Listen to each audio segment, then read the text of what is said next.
यह एक ऐसा छोटा सा कस्बा है जिसे देखकर ही रोंगटे खड़े हो जाते हैं। जैसे ही रात होती है, अगर उस काले पुलिस अधिकारी की घंटी की आवाज सुनाई दे जाए तो हर किसी को तुरंत अपने घर में जाकर दरवाजा बंद करना पड़ता है। यहाँ तक कि जो रेस्टोरेंट चलाते हैं वो भी अपने ग्राहकों को बाहर निकाल देते हैं। जो कोई भी इस नियम को नहीं मानता उसका अंजाम बहुत ही भयानक होता है। और इस कस्बे के हर घर में एक खास ताबीज रखना जरूरी है, क्योंकि जैसे ही रात होती है कुछ अजीब और खतरनाक चीजें बाहर निकल आती हैं। इसी बीच एक माँ और उसकी छोटी बेटी अपने घर के दरवाजे पर खड़ी होकर घर के आदमी का इंतजार कर रही हैं। लेकिन वह आदमी तो शराब खाने में इतना पी चुका है कि उसे होश ही नहीं है। काफी देर तक पति के न लौटने पर वह औरत मजबूरी में दरवाजा बंद कर देती है और खुद को सुरक्षित रखने की तैयारी करने लगती है। वहीं उसकी बेटी प्रार्थना करने के बाद सोने की तैयारी कर रही होती है। तभी अचानक खिड़की पर किसी के खटखटाने की आवाज आती है। छोटी बच्ची मासूम होती है, उसे इस खतरे का अंदाजा नहीं होता। जैसे ही वह पर्दा हटाती है, बाहर खड़ी एक बूढ़ी औरत कहती है कि वह बहुत अकेली है, क्या उसे अंदर आने दिया जा सकता है। जब तक माँ वहाँ पहुँचती है तब तक बहुत देर हो चुकी होती है। अगले दिन वह आदमी जो रात को नशे में था घर लौटने के लिए निकलता है, लेकिन जैसे ही वह अपने घर के पास पहुँचता है वहाँ बहुत सारे लोग इकट्ठा होते हैं। उसे लगता है कि शायद आज कोई अच्छा दिन है या कोई खुशी का मौका है। लेकिन जैसे ही पुलिस अधिकारी घर के अंदर से बाहर आता है उसे कुछ गलत होने का एहसास होने लगा है। गुस्से में पुलिस अधिकारी उसे अंदर ले जाता है और जैसे ही वह अपनी पत्नी और बेटी की लाश देखता है वह जिंदगी भर के लिए पछतावे में डूब जाता है। गुस्से में आकर पुलिस अधिकारी अपने साथी को आदेश देता है कि उसे तुरंत बंद कर दिया जाए। जब पूरे कस्बे के लोग माँ बेटी के अंतिम संस्कार में शामिल होकर उन्हें श्रद्धांजलि दे रहे होते हैं, तभी अचानक एक गाड़ी कस्बे में आती है और माहौल एकदम से तनावपूर्ण हो जाता है। पुलिस अधिकारी तुरंत सभी लोगों को कुछ निर्देश देता है। दरअसल गाड़ी में बैठा आदमी सिर्फ रास्ता पूछना चाहता था, लेकिन अजीब बात यह है कि वहाँ मौजूद कोई भी उसकी बात का जवाब नहीं देता। तभी पुलिस अधिकारी उसके पास आता है। आदमी बताता है कि उसके फोन में नेटवर्क नहीं है, इसलिए उसे रास्ता समझ नहीं आ रहा। पुलिस अधिकारी उसे एक रास्ता दिखा देता है, लेकिन जैसे ही वह आदमी वहाँ से जाता है पुलिस अधिकारी के चेहरे के हाव भाव अचानक बदल जाते हैं। ऐसी अजीब और डरावनी घटना शायद आपने भी कभी न कभी महसूस की हो। अब एक 4 लोगों का परिवार अपनी बड़ी गाड़ी में छुट्टियां मनाने निकलता है। सब कुछ सही चल रहा होता है, लेकिन अचानक रास्ते में एक बड़ा पेड़ गिरा हुआ मिलता है जो उनका रास्ता रोक देता है। जैसे ही वे लोग गाड़ी से नीचे उतरते हैं उन्हें आसमान में बहुत सारे कौए मंडराते हुए दिखाई देते हैं। यह अजीब नजारा देखकर पूरा परिवार घबरा जाता है और वे तुरंत गाड़ी में बैठकर दूसरा रास्ता लेने का फैसला करते हैं। लेकिन तभी उनका फोन भी काम करना बंद कर देता है और इसी वजह से वे इस रहस्यमयी कस्बे में आ पहुंचते हैं। आदमी फिर से रास्ता पूछने की कोशिश करता है, लेकिन इस बार भी कोई उसकी बात का जवाब नहीं देता। सिर्फ वही रहस्यमयी पुलिस अधिकारी आता है और उन्हें एक रास्ता बता देता है। जब वह आदमी वापस गाड़ी में आता है तो उसकी पत्नी को यहाँ के लोग बहुत अजीब लगते हैं। कुछ ही देर में वे वहाँ से निकल जाते हैं, लेकिन थोड़ी दूर जाने के बाद उसकी पत्नी को एहसास होता है कि वे फिर से उसी कस्बे में वापस आ गए हैं। वह दोबारा लोगों से रास्ता पूछने की कोशिश करती है, लेकिन इस बार भी कोई जवाब नहीं मिलता। अब बार बार उसी जगह पर लौट आने से उस औरत का डर धीरे धीरे बढ़ने लगता है। अब औरत गुस्से में आदमी को डांटने लगती है कि उसने गाड़ी बहुत तेज चलाई और रास्ता मिस कर दिया, लेकिन आदमी परेशान होकर कहता है कि वो तो सिर्फ 30 की स्पीड से ही गाड़ी चला रहा था। तभी अचानक सामने से एक और गाड़ी आती दिखाई देती है। वो लोग रुककर रास्ता पूछने ही वाले होते हैं, लेकिन अचानक गाड़ी बेकाबू होकर जंगल के अंदर जा घुसती है। अच्छी बात यह है कि किसी की जान नहीं जाती, लेकिन हालात बहुत खराब हो जाते हैं। पत्नी बेहोश हो जाती है, बेटे की जांघ में लोहे की छड़ घुस जाती है, बेटी की कमर बुरी तरह चोटिल हो जाती है और खुद आदमी एक पेड़ के नीचे फंस जाता है जिससे वो हिल भी नहीं पाता। दूसरी तरफ वही पुलिस अधिकारी पहले से ही कुछ ऐसा इंतजाम कर रहा होता है जिससे वो लोग इस जगह से जा न सकें। तभी एक घायल आदमी दौड़ता हुआ आता है और मदद की गुहार लगाता है। वो बताता है कि आगे भयानक एक्सीडेंट हुआ है। पुलिस अधिकारी तुरंत सबको निर्देश देता है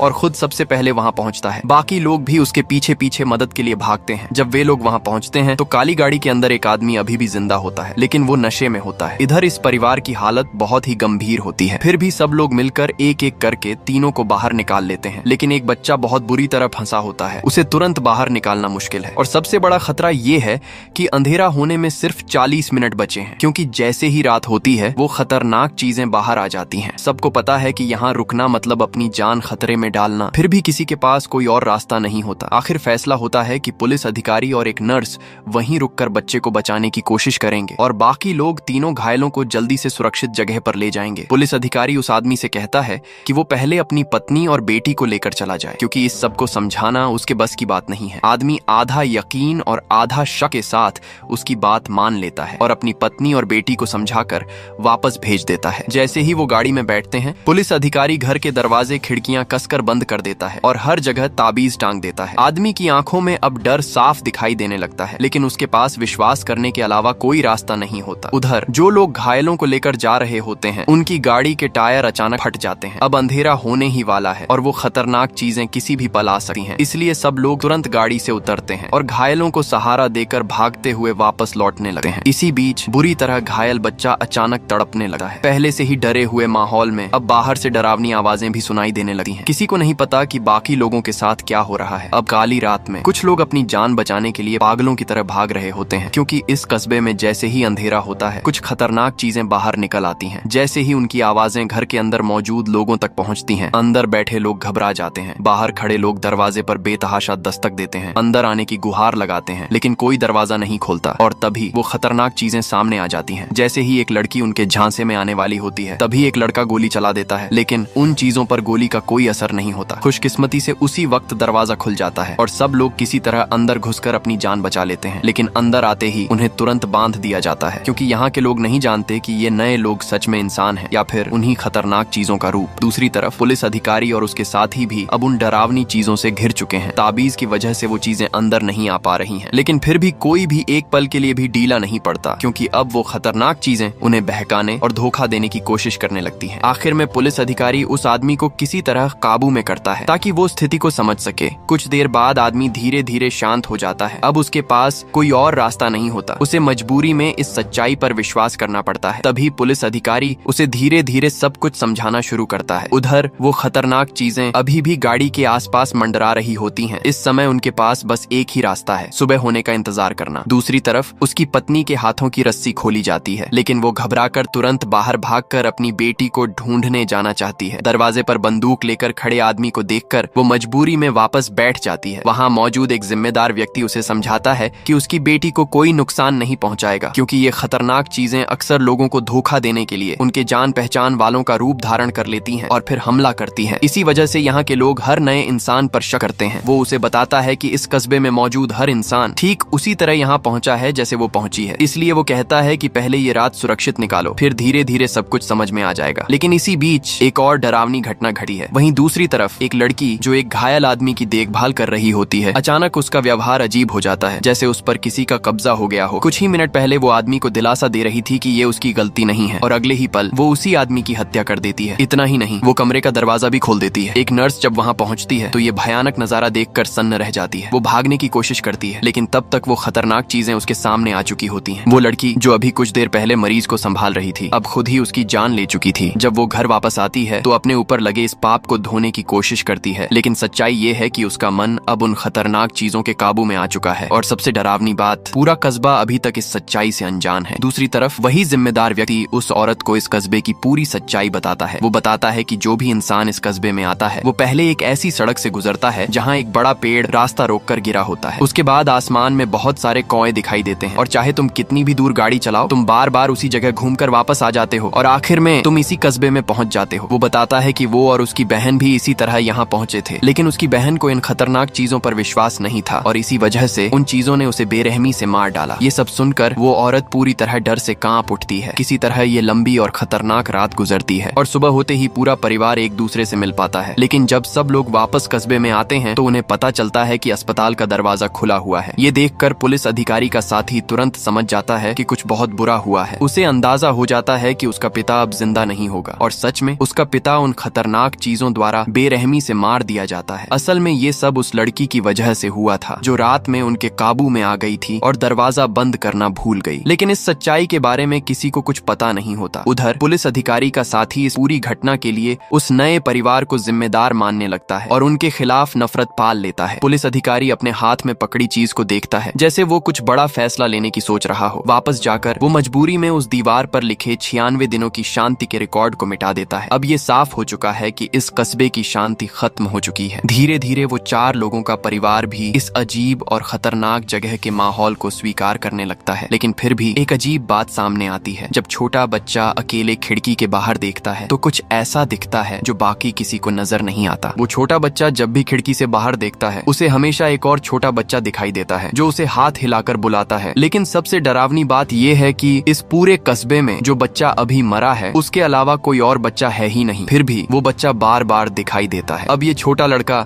जिज्ञासा में आकर बाहर जाकर उससे दोस्ती करना चाहता है, लेकिन तभी उसे कस्बे का एक अजीब आदमी मिल जाता है। वो आदमी हमेशा पेड़ों और घरों के बीच की दूरी अपने कदमों से नापता रहता है, क्योंकि उसे लगता है कि यहाँ के पेड़ खुद ब खुद अपनी जगह बदलते रहते हैं। जब बच्चा उससे पूछता है कि क्या उसने भी कोई और बच्चा देखा है, तो वो आदमी भी हैरान हो जाता है, क्योंकि वो जानता है कि यहाँ कोई बच्चा है ही नहीं। वो कुछ समझने ही वाला होता है कि तभी पीछे से उसकी बहन उसे वापस बुला लेती है। अब सवाल ये उठता है कि ये दो अजीब बातें सिर्फ इन्हीं लोगों के साथ ही क्यों हो रही हैं? क्या आगे कुछ बड़ा होने वाला है? अगर तुम्हें समझ आ रहा है तो कमेंट में जरूर बताना। अब कहानी में एक और मोड़ आता है। एक आदमी सुबह उठता है और देखता है कि उसके हाथ पैर बंधे हुए हैं। असल में वो कार एक्सीडेंट के बाद इस कस्बे के लोगों द्वारा बचाया गया था, लेकिन यहाँ के लोग हर नए इंसान पर शक करते हैं, क्योंकि ये खतरनाक चीजें अक्सर इंसानों का रूप लेकर धोखा देती हैं और उन्हें मार देती हैं। इसलिए यहाँ हर कोई बहुत सतर्क रहता है। एक औरत उसे समझाती है कि ये एक ऐसा कस्बा है जहाँ से कोई बाहर नहीं जा सकता, और जैसे ही रात होती है ये खतरनाक चीजें बाहर आकर इंसानों का शिकार करती हैं। वो ये भी बताती है कि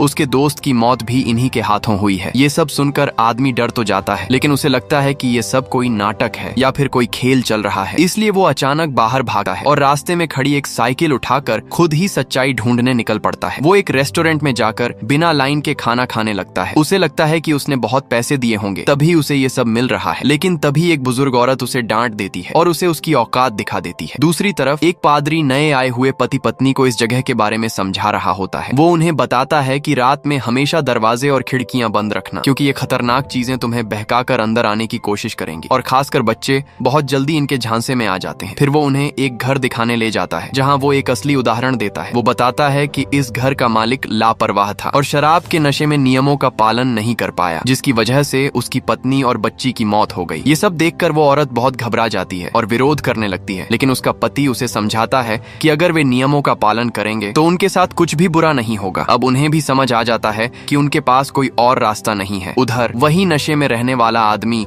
अभी भी इस सच्चाई को मानने के लिए तैयार नहीं है। वो पुलिस अधिकारी के साथी से जाकर पूछता है कि क्या उसे कोई सुराग मिल सकता है। लोग उसकी इस हरकत को देखकर हैरान नहीं होते, क्योंकि यहाँ हर नया इंसान इन अजीब हालात को समझने में समय लेता है। लेकिन वो आदमी हार नहीं मानता और फिर से साइकिल लेकर इधर उधर घूमने निकल जाता है। तभी उसे एक लकड़ी का घर दिखाई देता है। वो अंदर जाता है। उसे लगता है कि अब उसे सारे जवाब मिल जाएंगे, लेकिन वहाँ उसे एक बहुत ही डरावना नजारा देखने को मिलता है। इसके बाद भी वो आदमी सच्चाई को मानने से इनकार करता है, यहाँ तक कि वो खुलेआम पुलिस अधिकारी के बनाए नियमों को चुनौती देने लगता है, जिस पर पुलिस अधिकारी उसे तुरंत वहाँ से भगा देता है। आखिरकार उसे सच्चाई दिखाने के लिए पुलिस अधिकारी का साथी उसे उसके दोस्त की कब्र पर ले जाता है। जैसे ही वो अपने दोस्त की लाश देखता है तभी उसे यकीन होता है कि ये सब सच है, लेकिन ये तो बस शुरुआत है। इस रहस्यमयी कस्बे में लगातार लोग इन खतरनाक चीजों का शिकार हो रहे हैं। इसीलिए पुलिस अधिकारी ने सख्त नियम बना दिए हैं कि जैसे ही रात हो हर किसी को अपने घर के अंदर रहना होगा। लेकिन फिर भी कुछ लोग इन नियमों को तोड़ देते हैं, जैसे वो शराबी आदमी जो रात को घर नहीं लौटा और उसकी इस गलती की वजह से उसकी पत्नी और बच्ची की जान चली गई। इसीलिए सबकी सुरक्षा के लिए पुलिस अधिकारी को सख्ती से नियम लागू करने पड़ते हैं, ताकि नए और पुराने सभी लोग इन खतरनाक हालात से सीख सकें। अब पुलिस अधिकारी उस आदमी से पूछता है कि क्या उसकी कोई आखिरी इच्छा है। आदमी के चेहरे पर अपनी पत्नी और बेटी के लिए गहरा पछतावा साफ दिखाई देता है। ये देखकर पुलिस अधिकारी का दिल थोड़ा नरम पड़ जाता है। वो पादरी के पास जाकर कहता है कि उस आदमी को एक और मौका दिया जाए, आखिरकार वो भी एक इंसान है। लेकिन पादरी साफ कह देता है कि यहाँ सब कुछ नियमों के हिसाब से ही चलेगा। पादरी साफ कह देता है कि अगर इस बार नियम तोड़े गए तो फिर कोई भी इन नियमों का पालन नहीं करेगा, और ऐसे में यहाँ से जिंदा निकल पाना लगभग नामुमकिन हो जाएगा। पुलिस अधिकारी मजबूरी में उस लोहे के बंद कमरे, टिन वाले कमरे की तरफ जाता है, जहाँ इंसान को बैठकर अपनी मौत का इंतजार करना पड़ता है। वो खुद उस डर को महसूस करता है और उसका दिल अंदर से कांप उठता है, लेकिन उसका दिल अभी भी जिंदा होता है। इसलिए वो चुपके से उस आदमी को एक ताबीज दे देता है ताकि वो वहाँ से भाग सके और शायद उसकी जान बच जाए। वो इससे ज्यादा कुछ नहीं कर सकता। इसके बाद पुलिस अधिकारी सब लोगों को फिर से इकट्ठा करता है और नए आए लोगों के रहने का फैसला करवाता है। यहाँ दो तरह के चुनाव होते हैं। जो पत्थर चुनते हैं वो हर हाल में यहाँ से निकलने का रास्ता ढूंढते रहते हैं, और जो फूल चुनते हैं वो बस साथ मिलकर रहना चाहते हैं और अभी की जिंदगी जीते हैं। उस नए परिवार में बेटी फूल चुनती है और सबके साथ रहने चली जाती है। माँ बाप बहुत परेशान होते हैं, लेकिन यहाँ एक बार जो फैसला ले लिया उसे बदला नहीं जा सकता। बाकी लोग पत्थर चुनते हैं। तभी पुलिस अधिकारी कुछ इंसानियत भरी बातें कहने ही वाला होता है कि वही पछतावा करने वाला आदमी बीच में आ जाता है। वो खुद आगे बढ़कर कहता है कि वो सजा को स्वीकार करता है। अब उसके पास जीने की कोई चाह नहीं बची और उसे समझ आ चुका है कि अगर एक को सजा देकर बाकी लोगों को सबक मिलेगा तभी शायद सब यहाँ से जिंदा निकल पाएंगे। रात होते ही पूरा कस्बा इकट्ठा हो जाता है। सब उस आदमी को उस सज्जा वाले कमरे में जाते हुए देखते हैं। कुछ लोग तो खुशी भी मना रहे होते हैं क्योंकि उन्हें लगता है कि अब सब सुरक्षित हैं। लेकिन उस कमरे के अंदर वो आदमी डर के साथ देख रहा होता है कि वो खतरनाक चीजें धीरे धीरे उसकी तरफ बढ़ रही हैं। सिर्फ पुलिस अधिकारी ही है जो ये सब देखकर भी सहन नहीं कर पाता और खिड़की खोलकर अंदर झांकता है। अब सवाल ये है, आगे इस कस्बे में क्या होने वाला है? ये खतरनाक चीजें आखिर आई कहां से हैं और क्या ये लोग कभी यहाँ से निकल पाएंगे? अगर जानना है तो आगे की कहानी जरूर देखना। अब कहानी एक और रहस्यमयी मोड़ लेती है। एक छोटा लड़का अचानक खुद को उसी डरावने कस्बे में पाता है और सामने का नजारा देखकर डर से कांप उठता है। चारों तरफ मरे हुए लोग पड़े होते हैं। सिर्फ एक छोटा कुत्ता और सफेद कपड़े पहना एक लड़का ही जिंदा दिखाई देता है। वो बच्चा घबराकर उनके पीछे पीछे चलता है और उस सफेद कपड़े वाले लड़के से बात करने की कोशिश करता है, लेकिन अचानक वो लड़का उसकी आंखों के सामने गायब हो जाता है। ये देखकर वो बच्चा बुरी तरह डर जाता है। समय बीता है, कई साल गुजर जाते हैं। अब वो बच्चा बड़ा होकर एक आदमी बन चुका है, लेकिन उस दिन की वो अजीब घटना आज तक एक रहस्य बनी हुई है। असल में वो आदमी इस कस्बे में आने वालों में सबसे पहला इंसान था। इतने सालों में कोई भी यहाँ से निकलने का रास्ता नहीं ढूंढ पाया, लेकिन जैसे ही जिम का परिवार इस कस्बे में आता है वो आदमी फिर से उसी सफेद कपड़े वाले बच्चे को देखता है। अब उसे लगने लगता है कि कुछ बड़ा होने वाला है, क्योंकि इतने सालों में वो बच्चा फिर कभी दिखाई नहीं दिया था। दूसरी तरफ एक आदमी अपने बेटे को लेकर कस्बे के रेस्टोरेंट में नाश्ता करने जाता है। जैसे ही जिम वॉशरूम में जाता है वही अजीब आदमी बच्चे के पास आता है और उसे एक कागज दिखाता है जिसमें उसने उस सफेद कपड़े वाले लड़के की तस्वीर बनाई होती है। वो पूछता है, क्या तुमने भी यही लड़का देखा है? बच्चा हाँ कह देता है। अब उस आदमी को यकीन हो जाता है कि उसकी सोच सही थी। वो कहता है, जैसे ही ये सफेद कपड़े वाला लड़का दिखता है इस कस्बे में और भी भयानक घटनाएं होने लगती हैं। तभी जिम वापस आता है और उस आदमी को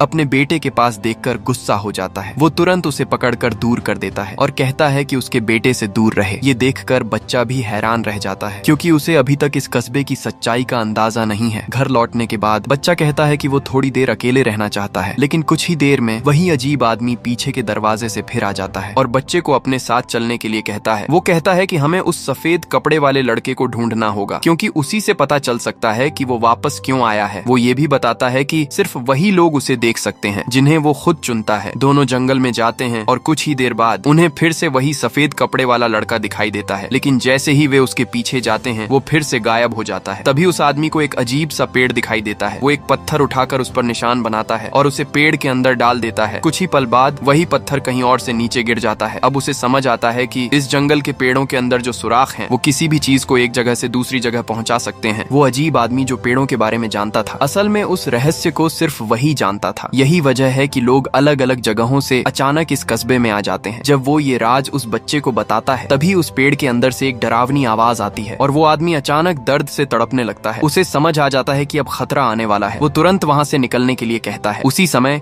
जिम और उसकी पत्नी भी अपने बेटे को ढूंढते हुए वहाँ पहुँच जाते हैं, लेकिन तभी वे देखते हैं कि जंगल में दो कुत्ते खड़े हैं, जबकि इस कस्बे में कभी कोई कुत्ता नहीं दिखा था। खुशकिस्मती से वो अजीब आदमी गोली चलाकर उन्हें भगा देता है। वापस आने के बाद वो अपनी पुरानी बनाई हुई तस्वीरें निकालता है और जब उन्हें जोड़कर देखता है तो उसका शक सच साबित हो जाता है। उसके चेहरे पर डर साफ दिखने लगता है। उधर रेस्टोरेंट में काम करने वाली लड़की के हाथ पर अचानक एक अजीब निशान बन जाता है। इसी बीच वही अजीब आदमी अचानक कई गड्ढे खोदने लगता है। ये देखकर ऊपर रहने वाले सभी लोग डर जाते हैं और उससे पूछते हैं कि वो ये क्या कर रहा है। वो बस इतना कहता है कि वो आने वाले खतरे के लिए तैयारी कर रहा है क्योंकि किसी को नहीं पता आगे क्या होने वाला है। दूसरी तरफ जिम और उसकी पत्नी को अभी तक ये अंदाजा भी नहीं है कि खतरा उनके बेटे के बहुत करीब पहुंच चुका है। कुछ ही देर बाद लड़की के हाथ का वो निशान गायब हो जाता है। वो जैसे ही होश में आती है कुछ कदम चलती है और अचानक जमीन पर गिरकर तड़पने लगती है। असल में वो लड़की इस कस्बे की एकमात्र ऐसी इंसान है जिसे वो खतरनाक चीजें अपने काबू में कर सकती है, लेकिन अभी तक इस बात को कोई नहीं जानता। समय रहते उसे बचा लिया जाता है और उसकी जान बच जाती है, लेकिन पुलिस अधिकारी को उसके व्यवहार में कुछ अजीब लगता है। उसे शक होता है कि ये सब कस्बे की उन्हीं रहस्यमयी घटनाओं से जुड़ा हुआ है। डॉक्टर उसे समझाती है कि ये सब सामान्य है, लेकिन अगली सुबह वही लड़की एक चाकू लेकर उस लड़के के घर के बाहर पहुंच जाती है। इस बार वो किसी खतरनाक इरादे से आई होती है। माँ बाप को अभी भी इस खतरे का अंदाजा अंदाजा नहीं होता। उधर लड़की का भाई उसे ढूंढते हुए आता है, लेकिन वो कहीं नहीं मिलती। असल में वही भाई इस राज को जानता है कि उसकी बहन के साथ क्या हो रहा है, इसलिए वो तुरंत पादरी के पास जाकर सब कुछ बता देता है। पादरी ये सुनकर समझ जाता है कि हालात बहुत खराब हो सकते हैं। इधर लड़की चालाकी से लड़के की माँ को कमरे के अंदर ले जाती है और उसे धक्का देकर अंदर बंद कर देती है। वो कहती है कि वो ये सब सबकी भलाई के लिए कर रही है और बार बार माफी भी मांगती रहती है। फिर वो बाहर आकर चाकू लेकर लड़के के पास जाती है। लड़के को अब कुछ गड़बड़ लगने लगता है क्योंकि उसकी माँ बाहर नहीं आती। लड़की रोते हुए कहती है कि वो जो कर रही है वो सबको बचाने के लिए कर रही है, और जैसे ही वो लड़के को उठाकर हमला करने वाली होती है तभी उसका भाई वहाँ पहुँच जाता है और उसे रोकने की कोशिश करता है। उसी वक्त लड़का भी हिम्मत दिखाकर उसे लात मारता है और खुद को छुड़ा लेता है। भाई तुरंत आगे बढ़कर उसे पकड़ लेता है, लेकिन अचानक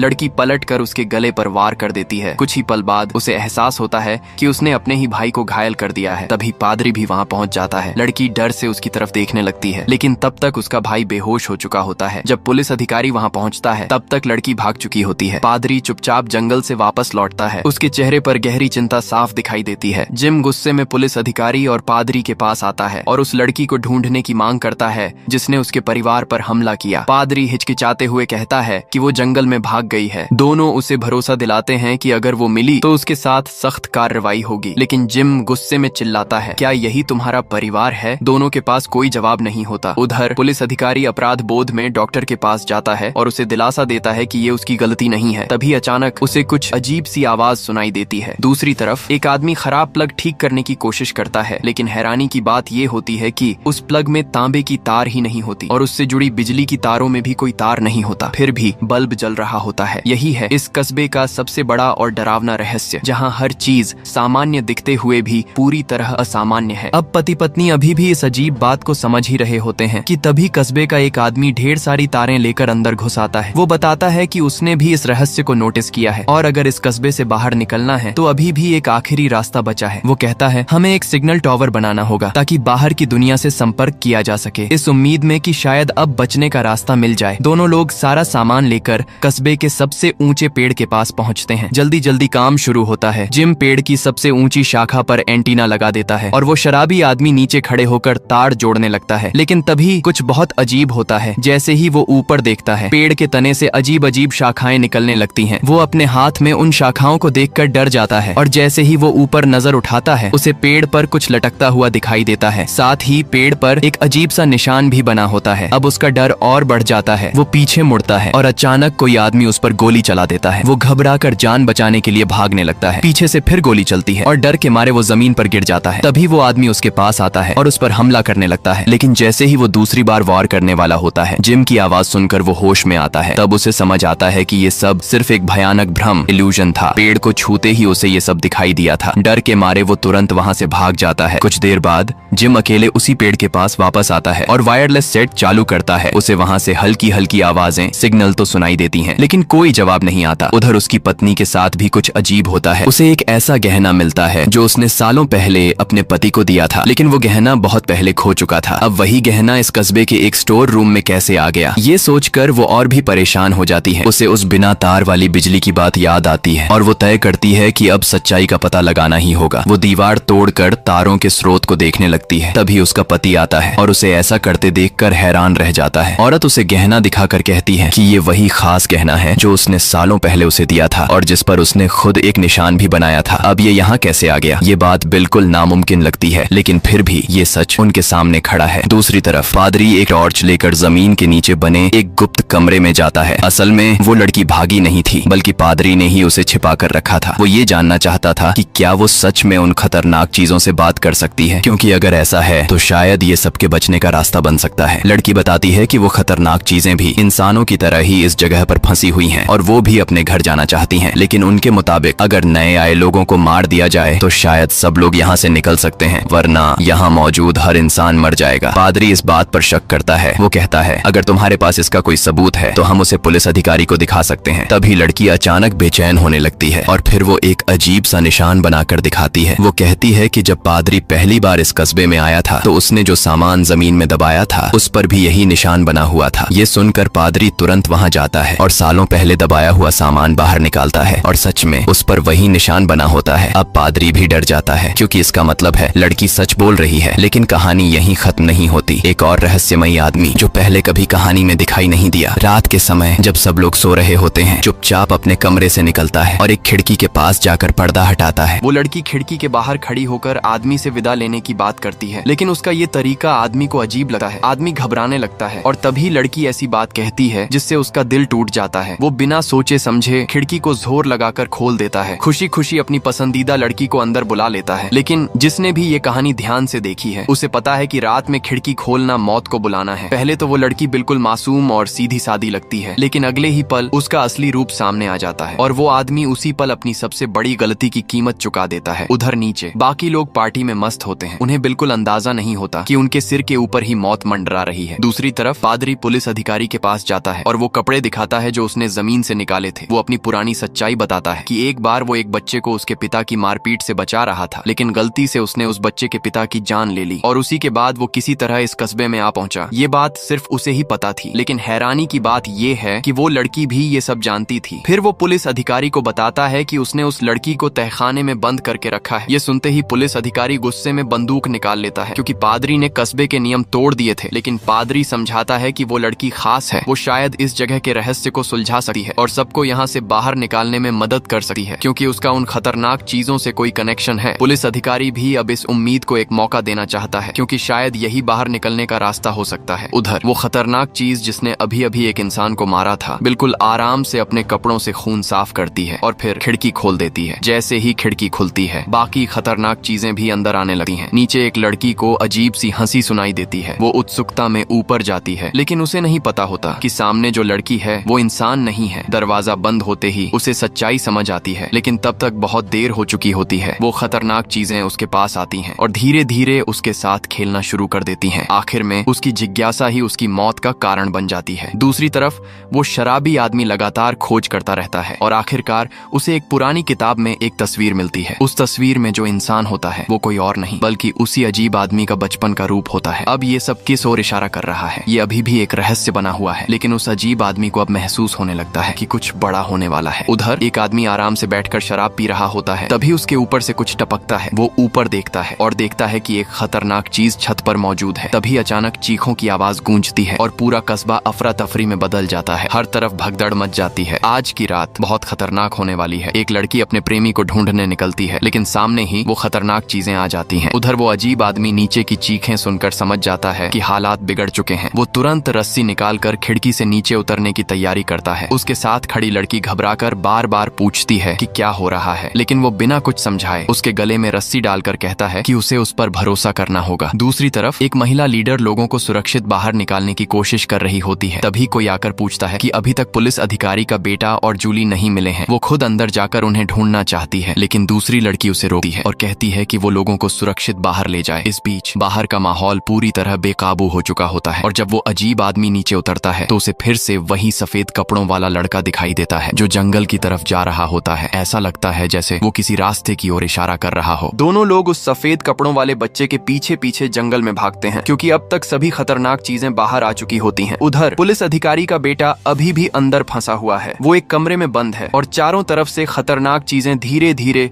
उसकी तरफ बढ़ रही हैं, लेकिन उसे समय रहते खतरे का एहसास हो जाता है। वो तुरंत पास की चीज उठाकर खिड़की तोड़ देता है और बिना देर किए बाहर कूदकर अपनी जान बचाता है, लेकिन खतरा अभी टला नहीं होता। वो देखता है कि वो चीजें आराम से उसकी तरफ बढ़ रही हैं, जैसे उन्हें कोई जल्दी ही नहीं है। डर के मारे वो छत से नीचे कूद जाता है, लेकिन जमीन पर गिरते ही उसकी कमर में चोट लग जाती है। तभी उसकी गर्लफ्रेंड वहां पहुंचती है और मुश्किल समय में उसका साथ नहीं छोड़ती। पीछे से वो खतरनाक चीजें लगातार करीब आ रही होती हैं। दोनों किसी तरह भागकर एक कमरे में घुसते हैं और तुरंत आगे पीछे के दरवाजे बंद कर देते हैं। फिर जल्दी जल्दी ताबीज को सही जगह पर रखते हैं। अब उन्हें खुद भी नहीं पता कि ये तरीका काम करेगा या नहीं। कुछ पल के डरावने इंतजार के बाद वो चीजें वहां से चली जाती हैं। दोनों की जान में जान आती है। दूसरी तरफ वो अजीब आदमी और जूली फिर से उसी रहस्यमयी पेड़ के पास पहुंचते हैं। वो जूली से कहता है कि उसे उस पेड़ के अंदर जाना होगा। जूली डर जाती है क्योंकि वो एक काले गड्ढे जैसा दिखता है, लेकिन वो उसे भरोसा दिलाता है और जैसे ही जूली अंदर जाती है वो अचानक एक गुप्त कमरे में पहुंच जाती है है। उधर पुलिस अधिकारी और उसके साथी